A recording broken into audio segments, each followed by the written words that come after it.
Pour prouver à tous qu'il n'y a ni fantôme ni dieu, Annie était aide-soignante dans une maison de retraite.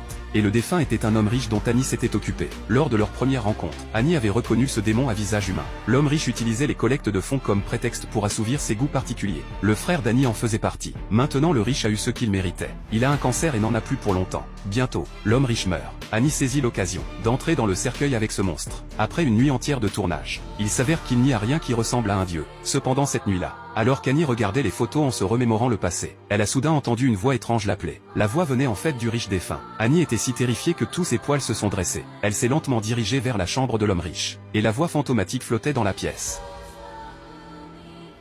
Annie pensait que c'était une hallucination et s'est frotté les yeux. L'ombre noire a disparu. La seconde d'après, une vieille dame est soudain apparue. La vieille dame était aussi quelqu'un dont Annie s'occupait. Elle était venue en pleine nuit dire à Annie que son mari avait souvent des rendez-vous avec la jeune infirmière. Elle espérait qu'Annie pourrait aider à les arrêter. Annie est alors allée dans la chambre du vieil homme. Le vieil homme s'est empressé de présenter ses excuses à sa femme, bien que la dame souffre de démence. Elle n'avait aucune tolérance pour ce genre de choses. Elle a dit que le vieil homme était si dégoûtant, qu'il serait sûrement puni par les dieux après sa mort. La dame se sentait si mal qu'elle a vomi. Elle a ensuite lavé les vêtements, mais a accidentellement fait tomber sa bague dans la machine à laver. Elle s'est carrément glissée à l'intérieur pour la chercher. Mais alors une chose terrifiante s'est produite.